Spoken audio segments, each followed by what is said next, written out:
Hello and welcome to the intermediate game dev tutorial. So I'm going to be teaching you guys more advanced Java so that you can do more cool things with your program. So I'm just going to go ahead and make a new workspace. I'm going to go into the root of my external drive. So let me just find that real quick. Right here. And let me go into game dev and just make a new workspace. I'm going to call it, I'm going to make a new folder, call it YouTube recordings, and then I'm going to make a folder in there called workspace. Okay, cool. So let Eclipse open up, do its thing. So today I'm going to be teaching about interfaces, and to give a short introduction of what an interface is, okay, so this is, hold on, before I do the short introduction, this is kind of an important thing. Eclipse changed its default perspective to resource. So to go to the normal version, you just do open perspective, click Java, and you should be good. Just close out of this welcome, close resource there, and close task list. Okay, so we have Eclipse open. So let's go ahead and make our first tutorial. So Java project, let's just call it tutorial 101 interfaces. All right, so and all this is on GitHub. So go ahead and make a package, new package. We're gonna call this one com.sshsgd.tut01. Alright, so I'm going to teach you guys about interfaces. So as you can see here, we have more than just a class that we can make. We can have interface, enums, and then all this other kind of unimportant stuff. But these are the three very big things, and package, of course. So this is interface. So let's actually make an interface. So an interface is a class-like construct that contains only constants and abstract methods. In many ways, an interface is similar to an abstract class, but the intent of an interface is to specify common behavior for objects. And this is from a Introduction to Java Programming 7th edition by Y. Daniel Liang. So let's just make this interface and call it edible. We're going to be doing something for food.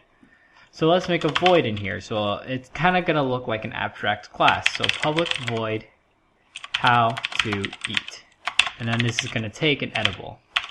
You'll see why in a little bit. So an interface cannot be instantiated directly. It behaves a lot like an abstract class.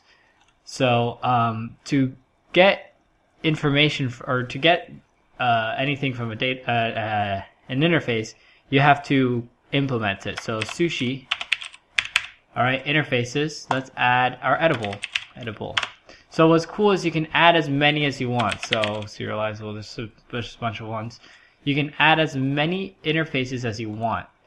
So when you have an interface, you must override every method in every interface that class implements. So how to eat. So we're just going to system out there we go. Use chopsticks. Alright, so and then we're going to, just to see that E that we pass in, let's just do get class.get simple name. This returns the name of just like the class without the package. Get name includes the package as well. So there we go, we have a sushi class. So as you can see, let's go ahead and make a main class. New class main with a public static void. Okay, so we're going to do that, and then we're also going to make another class called food instruction. Alright, so this class is going to take an an edible, so private edible E. Alright, it's a public void how to eat. Alright, and then it's just going to do e.howtoeat. E. So you can call it just like an abstract class, polymorphism applies. So public, we're just going to do public void set edible, edible, e. All right. This dot e equals e. All right. All right. So that's good. Now let's go into main. So let's test this interface out. So let's make 3 food instructions. So food instruction f1 equals new.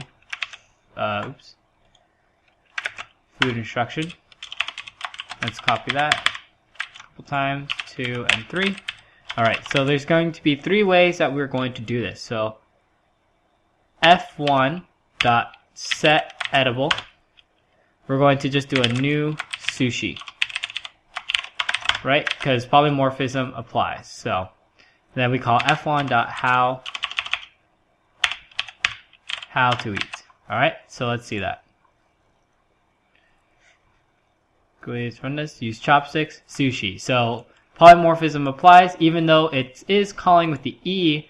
If you instantiate an E with the type of something that implements it, it will act as that. Okay, so that's one way to do it. Another way to do it is to use what is called an anonymous class. An anonymous class is pretty much an instance of an interface that you create inside when something takes an interface as an argument. So let's go ahead and do that. f2.setEdible new edible. So this is the only time you can call new, to use the new keyword with an interface when you're using an anonymous class. Because here you're going to override the methods. So right here, you go ahead and do sysout. Let's do another use a spoon. And let's do another e.getClass.get. Let's do the full get name, just so that we can see what happens when, and then we have to do f2.howToEat. Alright. As you can see, it actually goes to the main class, and it does this little $1. That $sign means that it is the first anonymous class in the main class.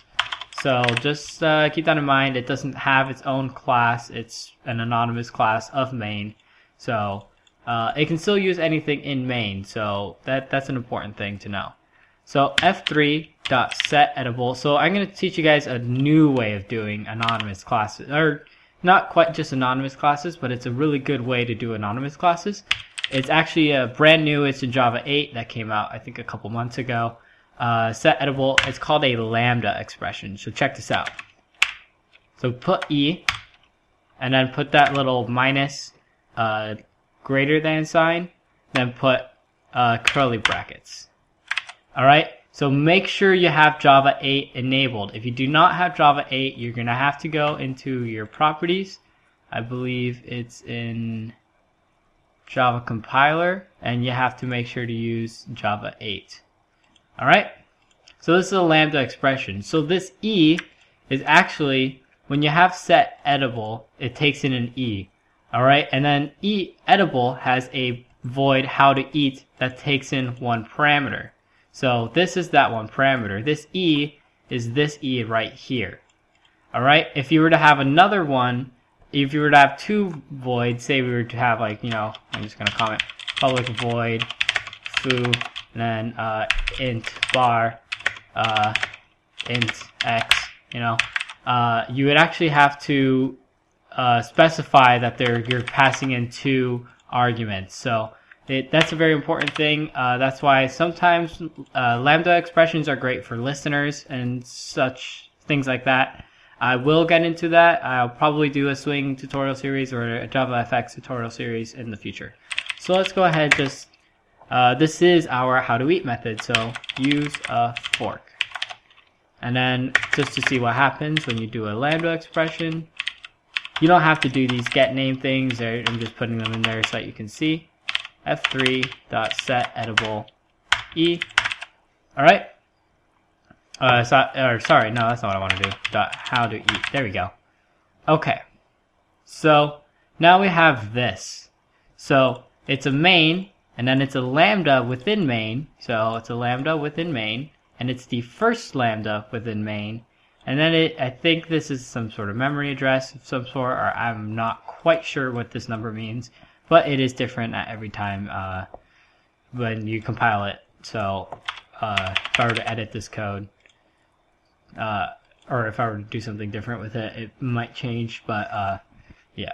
So that is the basics of interfaces. Interfaces are so much more complex, but they're very, very useful, especially if you have like buttons and you have like an interface called onClickListener, and you have a method in there called onClick. Now you can do that. One thing I don't have on GitHub I want to show you guys real quick is that you can actually implement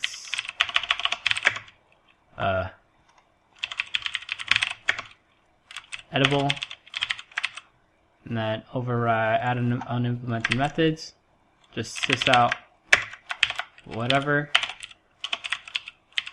You can actually do something like this. So let's actually make a fourth one. I'm going to delete this in a second anyway. So you can actually do f4 dot set editable this. So the main class f4 dot how to eat. So oh, you can't do it in a static context. That's fine. So you can do that, just not in a static thing, obviously. So just be aware of that when you see that.